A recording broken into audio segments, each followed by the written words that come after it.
नमस्कार, मी प्रियांका पाटील. आपण पाहत आहात राष्ट्रीय लोकराज्य न्यूज, निर्भीड बातम्यांचे व्यासपीठ.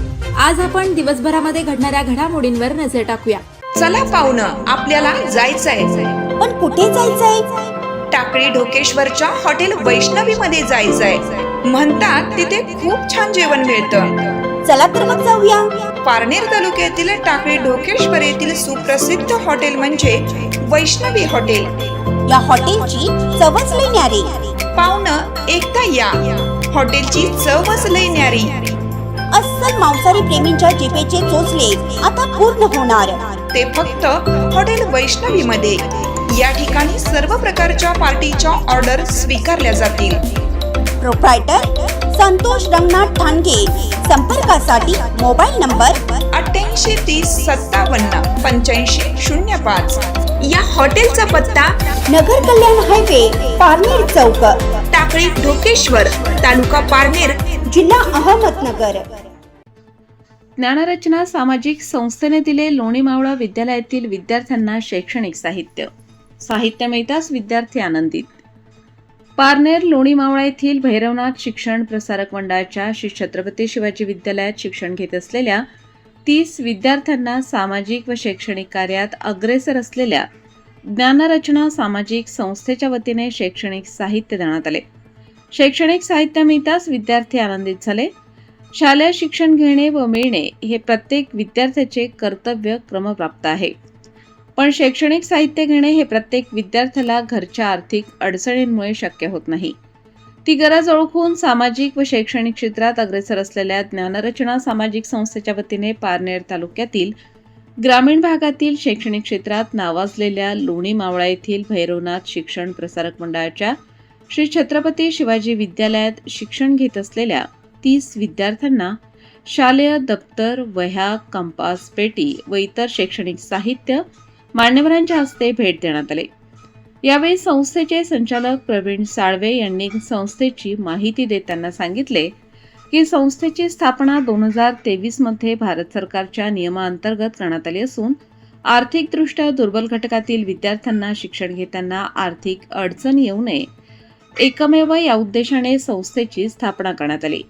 याचबरोबर शैक्षणिक साहित्य, संस्था, सामाजिक संस्थांना प्रशिक्षण देणे, आदिवासी व दुर्गम भागातील विद्यार्थ्यांसाठी सर्पदंश व त्यावरील उपाययोजनांवर उपाययोजना व जनजागृती कार्यक्रम, महिलांना शिलाईचे प्रशिक्षण, सामाजिक, व्यावसायिक, शैक्षणिक व इतर क्षेत्रात कार्य करणाऱ्या व्यक्तींचा सन्मान सोहळा असे अनेक कार्यक्रम आयोजित केले जातात.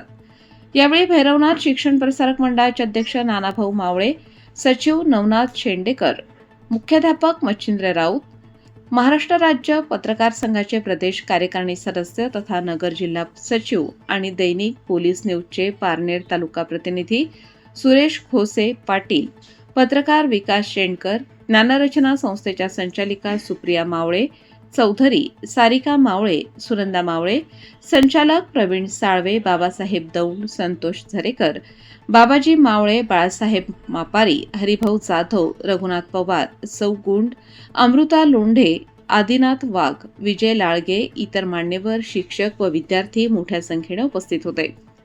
भैरवनाथ शिक्षण प्रसारक मंडळाचे अध्यक्ष नानाभाऊ मावळे यांनी ज्ञानरचना संस्थेच्या कार्याचा गौरव केला.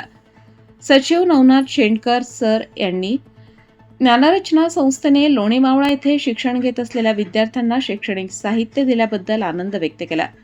मुख्याध्यापक मच्छिंद्र राऊत यांनी ज्ञानरचना संस्थेच्या उपक्रमांची माहिती देत संस्थेच्या पदाधिकाऱ्यांशी झालेला संपर्क व त्यातून ग्रामीण भागात शिक्षण घेत असलेल्या लोणी मावळातील गरजू विद्यार्थ्यांना शैक्षणिक साहित्य दिल्याबद्दल समाधान व्यक्त केले.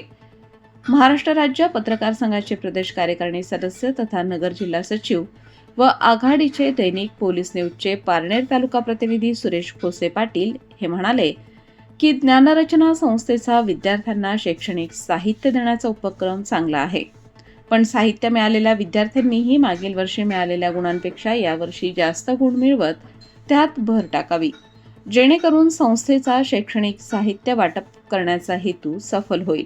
सुनंदाताई मावळे, त्याचप्रमाणे शिंदे सर आहेत, सुप्रिया आहे, त्यांच्यासोबत साळवे सर आहेत.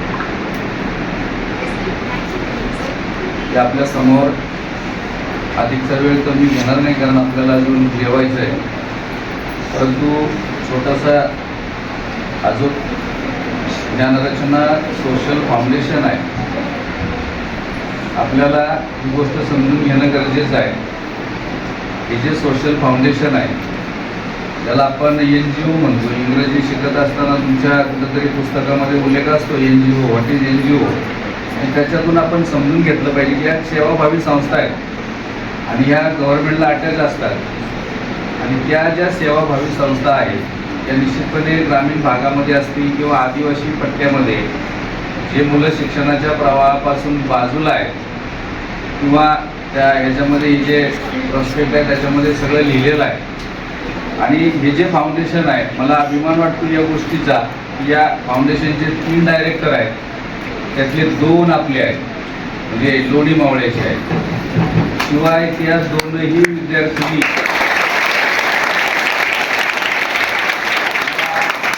याच शाळेच्या विद्यार्थिनी आहेत. 2004 साली सुप्रिया आपल्याकडे 10वी पास आउट झालेली आहे. आणि तिच्यानंतर सारिका नावाची मुलगी ही आपल्या शाळेमध्ये इयत्ता 10वी पर्यंत शिकली. त्यानंतर ती एका कॉलेजवर काम करत होती आणि 15 ऑगस्टच्या कार्यक्रमाला तुम्हाला माहीत नसेल, परंतु आमच्यापैकी जर कुणी 15 ऑगस्टला 26 जानेवारीला अनुपस्थित असेल तर त्याला कुठंतरी एखाद्या जिथं ग्रामपंचायतचं ध्वजारोहण असेल, हायस्कूलचं ध्वजारोहण असेल, मराठी शाळेचं ध्वजारोहण असेल, तिथं उपस्थित राहावं लागतं आणि तिथलं उपस्थिती पत्रक त्या शाळेत द्यावं लागतं. ती सारिका तिला 15 ऑगस्टला जाता नाही आलं आणि म्हणून तिनं माझ्याकडं 15 ऑगस्टला मी आपल्या शाळेमध्ये ध्वजारोहणासाठी उपस्थित होते म्हणून एक पत्र मागितलं आणि ते पत्र मी तिला दिलं. आणि ते पत्र देत असताना तिच्याबरोबर माझी चर्चा झाली. काय करते तू? तिनं ह्या फाउंडेशनविषयी मला माहिती दिली की असं फाउंडेशन आहे, असं काम आम्ही करतो. आणि मग त्याच्यानंतर तिचा नंबर माझ्या मोबाईलमध्ये सेव्ह झाला आणि मग तिच्या स्टेटसला मला साळवे सर असतील, सुप्रिया असेल, सारिका असेल, त्यांचं जे हे दप्तरं असतील, वह्या असतील, पुस्तकं असतील हे वितरण करताना मला दिसायचं. आणि आपल्याला माहीतच आहे, असं काही दिसलं की आपण निश्चितपणे त्या ठिकाणी त्याचा पाठपुरावा करत असतो. आणि तुम्ही आता ऑफिसमध्ये येता जाता जर डोकावलं तर खूप मोठी यादी लावलेली आहे.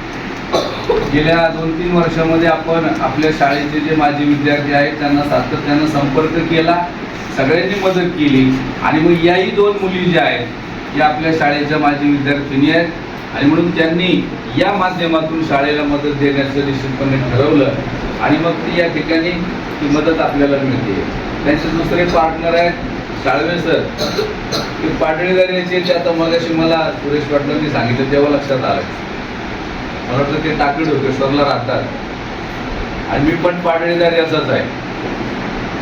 आणि म्हणून अतिशय योगायोगानं ते या ठिकाणी आले. त्यांनी आपल्याला ह्या वस्तू उपलब्ध करून दिलेल्या आहेत. त्यांचं मी मनापासून ऋण व्यक्त करतो, आभार मानतो. कारण अशा प्रकारची मदत ही आपल्या विद्यार्थ्यांसाठी निश्चितपणे अनमोल अशा प्रकारची असते. त्यांना मी धन्यवाद देईन. त्याचप्रमाणे जे ज्येष्ठ पत्रकार आहेत सुरेश पाटील घोषे, त्यांचंही गाव पाटळीदर्याचं आहे परंतु ते सध्या निवडला स्थायिक आहेत. अतिशय जबरदस्त अशा प्रकारची लेखणी त्यांची चालू असते. वर्तमानपत्रामध्ये आपण पाहतो अनेक वेळा अनेक प्रभावी अशा प्रकारचं बातम्यांचं लेखन ते त्या ठिकाणी करत असतात. तेही आपल्या कार्यक्रमाला या ठिकाणी उपस्थित राहिले, त्यांनाही धन्यवाद देतो. आणि या ठिकाणी असेच हे जे फाउंडेशन आहे या फाउंडेशनच्या माध्यमातून अशाच पद्धतीनं पुढच्याही काळामध्ये आपल्याला मदत मिळत राहो अशा प्रकारची एक अपेक्षा व्यक्त करतो. आणि या ठिकाणी पारनेर प्रतिनिधी रामदास नरड.